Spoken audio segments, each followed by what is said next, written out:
नमस्कार, करेन्ट न्यूजमा स्वागत छ। म केशव शर्मा। प्रत्येक नागरिकलाई राज्यबाट आधारभूत स्वास्थ्य सेवा निःशुल्क प्राप्त गर्ने हक हुनेछ र कसैलाई पनि आकस्मिक स्वास्थ्य सेवाबाट वञ्चित गरिने छैन। प्रत्येक व्यक्तिलाई आफ्नो स्वास्थ्य उपचारको सम्बन्धमा जानकारी पाउने हक हुनेछ। प्रत्येक नागरिकलाई स्वास्थ्य सेवामा समान पहुँचको हक हुनेछ।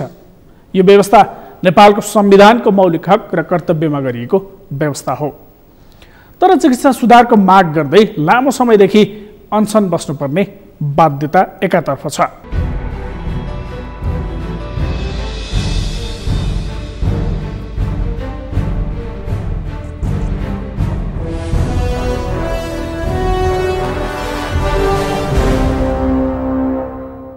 अर्कोतर्फ कोरोना संक्रमणको दर बढेको छ। संक्रमणपछि उपचार होइन, संक्रमण भएको छ कि छैन भनेर गरिने पीसीआर परीक्षणका लागि आम मानिसले शास्ति खेप्नुपर्ने अवस्था छ। स्वास्थ्य तथा जनसङ्ख्या मन्त्रालयले भने सामान्य अवस्थामा अस्पताल नजानुस् भनेर आम मानिसलाई आग्रह गरिरहेको छ।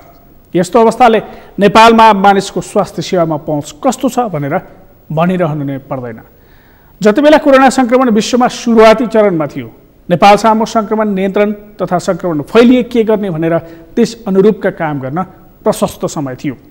लामो समयदेखि विज्ञहरूले सजगता अपनाउन र स्वास्थ्य पूर्वाधारको विकास गर्न सुझाव दिए पनि त्यसतर्फ भने सरकारको ध्यान जान सकेन। बरु नेपाल कोरोना मुक्त देश भएको घोषणा गर्न सरकारका मन्त्री र कोरोना केही होइन, नेपालीको इम्युनिटी धेरै छ, यो हाछ्यौँ गरेर भाग्छ भन्नमै प्रधानमन्त्रीको व्यस्तता देखियो। कोरोना संक्रमण रोकथाम र नियन्त्रणमा सरकार नराम्ररी चुक्नुको परिणाम 3 महिना लामो लकडाउन र त्यसपछिको निषेधाज्ञाको बावजुद संक्रमणको अवस्था डरलाग्दो बनेको छ। अहिले संक्रमितको संख्याको आधारमा नेपाल चीनभन्दा 5 स्थान माथि पुगिसकेको छ। संक्रमितको संख्याका आधारमा चीन 47औं स्थानमा रहँदा नेपाल 43औं स्थानमा छ।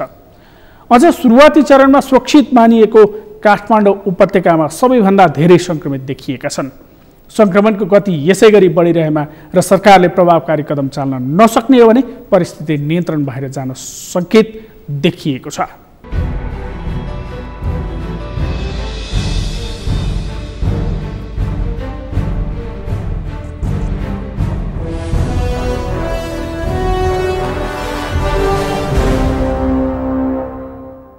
देशभर संक्रमितको संख्या बढिरहँदा त्यसको 1/3 संख्या काठमाडौँ उपत्यकाका मात्र रहेको छ। सुरुवाती चरणमा संक्रमितको संख्या कम देखिएको उपत्यकामा लकडाउन र निषेधाज्ञा बाहेक अन्य प्रभावकारी उपायहरू अपनाउन नसक्दा संक्रमितले अस्पतालमा बेड नपाउने अवस्था आएको छ। अझै पनि समयमै प्रभावकारी कदम नचाल्ने हो भने परिस्थिति काबु बाहिर नजाला भन्न सकिन्न। संक्रमितको संख्या वृद्धि भएसँगै जटिल बिरामी पनि बढिरहेका छन्, जसका कारण उपत्यकामा कोरोना भाइरस संक्रमितका बिरामीहरूका लागि आइसियु बेड पाउन मुस्किल हुन थालेको छ। जटिल खालका बिरामीलाई पनि सामान्य बेडमै उपचार गर्नुपर्ने बाध्यता छ। यसअघि सक्रिय संक्रमितको संख्या 25,000 भन्दा बढी भए हाम्रो स्वास्थ्य संरचनाले नधान्ने भन्दै फेरि लकडाउन गर्नुपर्ने स्वास्थ्य मन्त्रालयको भनाइले अब फेरि लकडाउन भोग्न पर्ने हो कि भन्ने चिन्ता सर्वसाधारण बनाएको छ। त्यसो त सक्रिय संक्रमितहरूमध्ये आधा जसो त काठमाडौँ उपत्यकाकै रहेका छन्।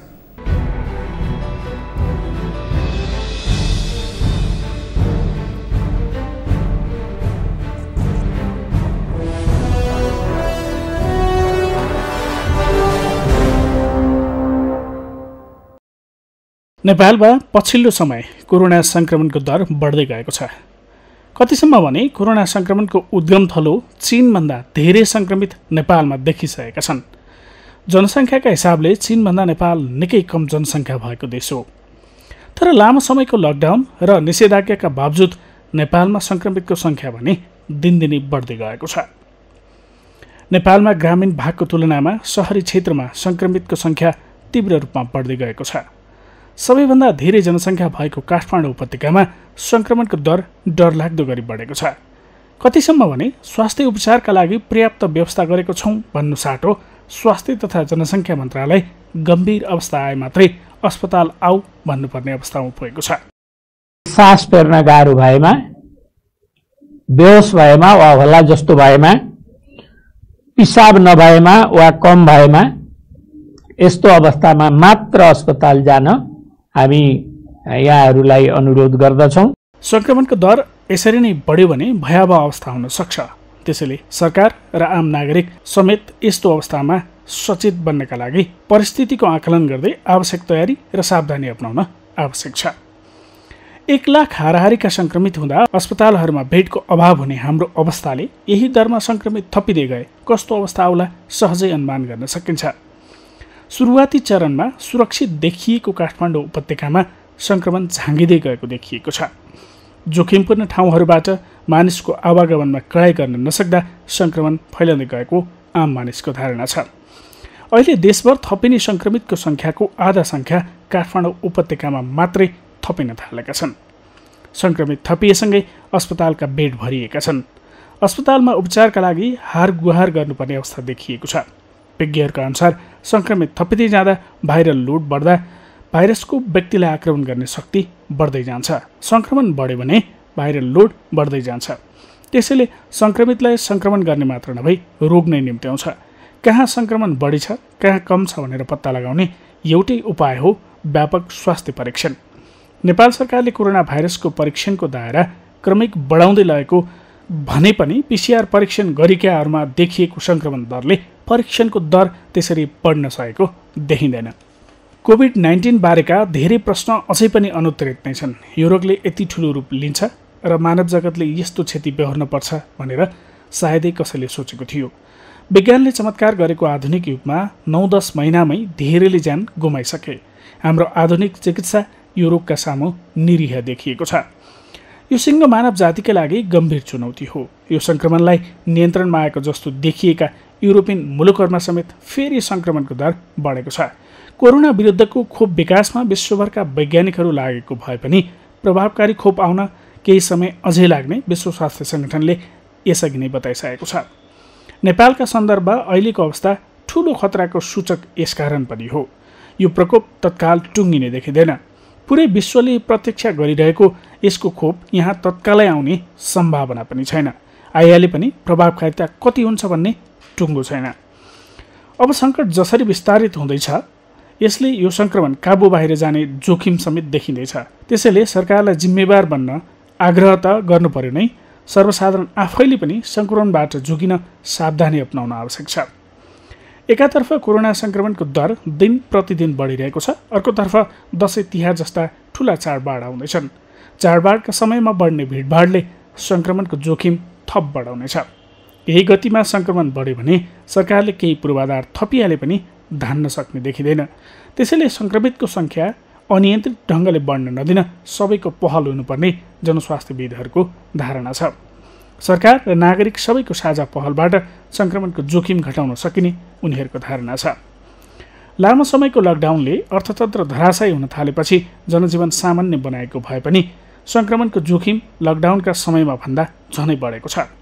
लकडाउन खुलेदेखि पुरानै लयमा सवारी साधन सञ्चालन हुन थालेका छन्। मानिसहरूको चहलपहल पनि बाक्लिएको छ। मानिसहरूको चहलपहलसँगै बढ्दो सङ्क्रमणको दरले भने थप सतर्कता अपनाउन भनिरहेको छ। लकडाउन अवधिभर लकडाउनपछि के गर्ने भन्ने सरकारको कुनै तयारी गरेको देखिएन। बिना कुनै तयारी लगाइएको लकडाउनले निश्चित समयमा सङ्क्रमणको दर बढ्न नदिएको भए पनि लकडाउन खुलेसँगै आम मानिसले पनि स्वास्थ्यका निश्चित प्रोटोकलहरूलाई मेन्टेन गरेको देखिँदैन। यसले सङ्क्रमणको जोखिम थपेको छ। त्यसमाथि चाडबाड केन्द्रित मानिसको आवागमनले सङ्क्रमण थप फैलन सक्ने भन्दै सचेत रहन जनस्वास्थ्यविदहरूले आग्रह गरेका छन्। स्वास्थ्य तथा जनसङ्ख्या मन्त्रालयले पनि यस्तो आग्रह गर्दै आएको छ। सङ्क्रमणको जोखिमकै बीच कतिपय ठाउँहरूमा विद्यालय सञ्चालनमा आएका छन्। स्वास्थ्य मापदण्डको पालना बिना शैक्षिक संस्था सञ्चालनले थप जोखिम बढाएको छ। दिनदिनै सङ्क्रमितको सङ्ख्या थपिँदै जाँदा समेत अब के गर्ने भन्ने सरकारी तयारी भने देखिँदैन। कतिसम्म भने उपचार त परे जाओस्, पिसिआर परीक्षणका लागि समेत भिडभाड गर्दै लामो समय लाइन बस्नुपर्ने बाध्यता छ। लक्षण देखिएकाहरूको परीक्षण गराउन समेत शास्ति भइरहेको अवस्थामा सङ्क्रमितको सम्पर्कमा आएकाहरूको कन्ट्र्याक्ट ट्रेसिङ हुने त कुरै भएन। प्रत्येक दिन थपिँदै गएको सङ्क्रमितको सङ्ख्या अनि सङ्क्रमण नियन्त्रणका लागि सरकारी प्रयास, त्यसमाथि सङ्क्रमणको नियन्त्रणका लागि खोपको विकास भइ नसकेको हालको अवस्थामा आम मानिसले सजगता अपनाउनु जरुरी छ। यसो हुन नसके कुनै पनि समयमा सङ्कट आउन सक्छ।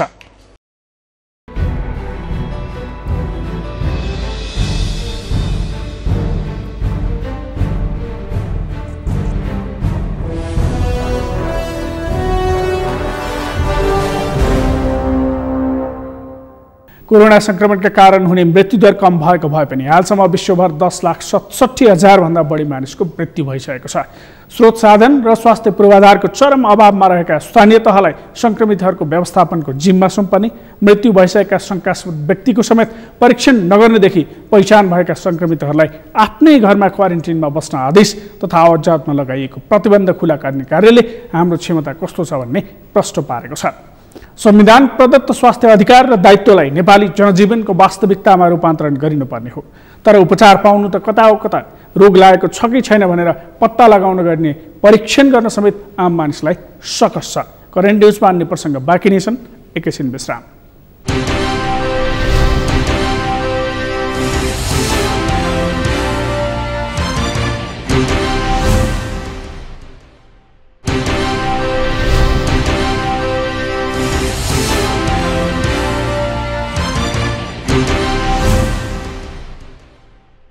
विश्रामपछि करेन्ट न्युजमा स्वागत छ।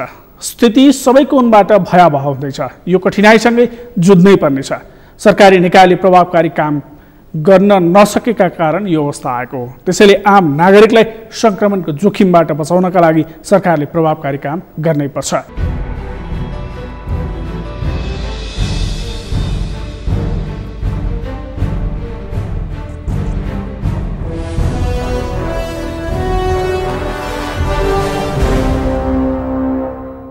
देशभरि जम्मा सक्रिय संक्रमितहरूको संख्या 27,053 र संस्थागत आइसोलेसनमा रहनुभएका व्यक्तिहरू 11,176। प्रदेश अनुसार प्रदेश 1 मा 877, प्रदेश 2 मा 458, बागमती प्रदेशमा 7,634, गण्डकी प्रदेशमा 446, लुम्बिनी प्रदेशमा 1108, कर्णाली प्रदेशमा 426, सुदूरपश्चिम प्रदेशमा 207 जना। यसै गरी होम आइसोलेसनमा रहनुभएका व्यक्तिहरूको संख्या प्रदेश 1 मा 2024, प्रदेश 2 मा 503, बागमती प्रदेशमा 10,512, गण्डकी प्रदेशमा 565, लुम्बिनी प्रदेशमा 1,413, कर्णाली प्रदेशमा 364, सुदूरपश्चिम प्रदेशमा 496 गरी जम्मा 15,877 हुनुहुन्छ। नेपालमा आजको पीसीआर जम्मा 13,279 गरी जम्मा 11,45,237 छ। 24 घण्टामा नयाँ संक्रमितको संख्या 2,059 रहेको छ। आज काठमाडौँ उपत्यका मध्ये काठमाडौँमा 1116, भक्तपुरमा 130 र ललितपुरमा 163 गरी जम्मा 1,409 छ। क्वारेन्टाइनमा रहनुभएका व्यक्तिहरूको संख्या 4,703 रहेको छ। प्रदेश अनुसार प्रदेश 1 मा 513, प्रदेश 2 मा 102, बागमती प्रदेशमा 408, गण्डकी प्रदेशमा 619, लुम्बिनी प्रदेशमा 1504, कर्णाली प्रदेशमा 436 र सुदूरपश्चिम प्रदेशमा 1121 हुनुहुन्छ। कोभिड-19बाट संक्रमण मुक्त भई गत 24 घण्टामा डिस्चार्ज हुनेहरू जम्मा 1,680 हुनुहुन्छ।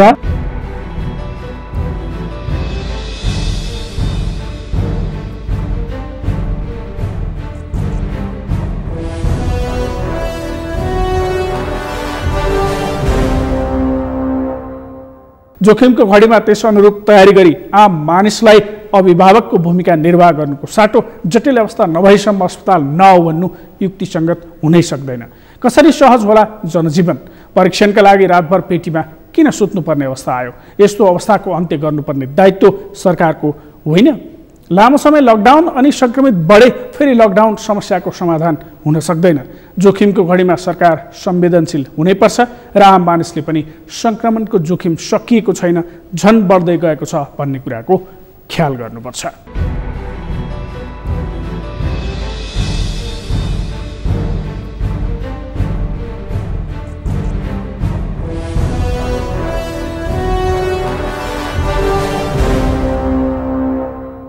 नेपालमा कोरोना संक्रमण अहिले चाहिँ व्यापक रूपमा फैलिएको छ। खास गरेर काठमाडौँ उपत्यका अत्यन्तै जोखिमपूर्ण बनेको छ र हामीले सुरुदेखि नै भन्दै आएका थियौँ कि सरकारले परीक्षणको दायरा चाहिँ व्यापक रूपमा बढाउनुपर्छ। परीक्षणको दायरा व्यापक रूपमा बढायो भने धेरैभन्दा धेरै संक्रमितको पहिचान हुन्छ जति धेरै सङ्क्रमितको पहिचान हुन्छ उहाँहरूलाई आइसोलेसनमा राख्दाखेरि समुदायमा चाहिँ फैलिन पाउँदैन। यो चाहिँ पहिलो जुन शर्त थियो यो पनि खासै चाहिँ त्यति चाहिँ पुरा भएको चाहिँ देखिएन। दोस्रो कुरो भनेको हामी चुकेको अर्को ठाउँ हो कन्ट्याक्ट ट्रेसिङ। कन्ट्याक्ट ट्रेसिङ भनेको महामारी नियन्त्रणको लागि सबैभन्दा अचुक अस्त्र हो र यदि हामीले कुनै पनि व्यक्ति सङ्क्रमित भयो भने उसले कतिजनालाई भेट्यो अनि उसँग चाहिँ सङ्क्रमित भएका मध्ये पोजिटिभ आउँदाखेरि कतिजनालाई भेटे, यसरी हामी त्यो कन्ट्याक्ट ट्रेसिङको लहरो चाहिँ हामीले खोज्दै गएको भए हामीले धेरै सङ्ख्यामा सङ्क्रमितहरू पत्ता लगाउन सक्छौँ। यो मामला पनि हामी धेरै पछि परेका छौँ। त्यस्तै कोरोना सङ्क्रमण सुरु भएको झन्डै 9-10 महिना भइसक्यो। यो अवधिमा हामीहरूले ट्रिटमेन्टको पक्षको लागि पनि हामीले धेरै तयारी गर्न सक्थ्यौँ। जस्तो हामीहरूले हामीसँग अहिले भएका विद्यमान हामीले चाहिँ विगत पहिलेदेखि नै उठाइरहेको कुरा हो कि सरकारले कोभिड र नन कोभिड हस्पिटल भनेर छुट्याउनुपर्छ। कम्तीमा पनि जस्तो काठमाडौँ उपत्यकामा यहाँ भएका चाहिँ मेडिकल कलेजहरू त्यस्तै चाहिँ सरकारी हस्पिटल प्राइभेट हस्पिटल गरेर कम्तीमा पनि 700-800 जना चाहिँ सङ्क्रमितलाई चाहिँ राख्न सक्ने त्यो खालको क्षमता यदि हामीले बढाएको भए अहिले चाहिँ यो किसिमको अहिले अभाव हुने थिएन। हामीले त्यो पनि गरेनौँ। त्यस्तै अर्को विकल्प के हुन्थ्यो भने प्रिफ्याबको हस्पिटल हामीले कोरोना चाहिँ अस्थायी अस्पताल हामीले बनाउन सकिन्थ्यो। हामीसँग प्रशस्त जग्गाहरू छ र कमसेकम सेनालाई स्रोत र साधन दियो भने सेनाले 15 दिनमा 1000 बेड क्षमता भएको अस्थायी अस्पताल चाहिँ बनाउन सक्छ। त्यस्तै जनशक्तिको लागि पनि हामीले इन्टर्न गरिरहेका चाहिँ विद्यार्थीहरू तथा रिटायर भएका चिकित्सकहरूलाई पनि हामीले सेवामा चाहिँ सम्पादन गराउन सक्छौँ। हामीले आइसियु बेडको सङ्ख्या पनि त्यही अनुपातमा हामीले थप्नु पर्थ्यो जुन हामीले थपेका छैनौँ। आइसियु बेडको र भेन्टिलेटरको क्षमता चाहिँ बढाउने बित्तिकै हामी कहाँ भएको जनशक्तिलाई तालिम दिएर त्यो अपरेट गर्ने चाहिँ हामीले गराउन सक्थ्यौँ। त्यस्तै यो अवधिमा प्लाज्मा ब्याङ्कको स्थापना, रेमडेसिभिर लगायत एन्टिभाइरल औषधिहरूको स्टक, अक्सिजन प्लान्टहरूको निर्माण, लिक्विड अक्सिजनको स्टक, यी कुराहरू चाहिँ हामीले चाहिँ ट्रिटमेन्टको पाटोमा हामीले प्रशस्तै मात्रामा हामीले तयारी गर्न सक्थ्यौँ। त्यो चाहिँ हुन सकेन। त्यस्तै काठमाडौँ उपत्यकामा अहिले सबैभन्दा ठुलो समस्या के परेको छ भने हामीले जनस्वास्थ्यका मापदण्डलाई पालना गर्न सकेका छैनौँ। हामी आम नागरिक पनि अत्यन्तै अटेरी भएका छौँ। हामीले चाहिँ मास्क लगाउन जानेका छैनौँ, दूरी कायम गर्न जानेका छैनौँ, हामीले भिडभाड मन पराउँछौँ। यसले गर्दाखेरि चाहिँ कोरोना सङ्क्रमण व्यापक रूपमा बढेको छ भने सरकारले पनि कमसेकम चाहिँ सुरक्षाकर्मीहरू प्रयोग गरेर भिडभाड हुन नदिने, हरेक व्यक्तिलाई चाहिँ मास्क लगाएको छ कि छैन, यदि चाहिँ सही तरिकाले मास्क लगाएको छैन भने उसलाई जरिमाना गर्ने, त्यस्तै चाहिँ भौतिक दूरी कायम गराउने, भिडभाड गर्नलाई कारबाही गर्ने, यसरी चाहिँ काठमाडौँको चाहिँ भित्री बस्ती गल्ली टोलदेखि लिएर हरेक ठाउँमा चाहिँ सुरक्षाकर्मी खटाएर कडाइका साथ गर्ने हो भने पनि यो सङ्क्रमण धेरै हदसम्म हामीले न्यूनीकरण गर्न सकिन्थ्यो। त्यो कुराहरू हुन नसक्दा आज यो किसिमको चाहिँ हामीले महामारीको सामना गर्नु परिरहेको छ र अझै पनि यदि सरकारले कोरोना सङ्क्रमणलाई प्राथमिकतामा राखेर काम गर्ने हो भने अझै पनि हामीसँग चाहिँ समय छ र यो हाम्रो अन्तिम समयमा हामी जब घर्केका छौँ यो समयलाई पनि सदुपयोग हामीले गर्न सकेनौँ भने भोलि चाहिँ हामीले अस्पतालमा चाहिँ बेड नपाएर यहाँ धेरै चाहिँ जनाको चाहिँ मृत्यु हुने चाहिँ डरलाग्दो चाहिँ स्थिति चाहिँ आउन सक्छ। त्यसको लागि चाहिँ हामीले आजैबाट हामीले चाहिँ नयाँ रणनीति चाहिँ लागू गर्नु चाहिँ जरुरी छ।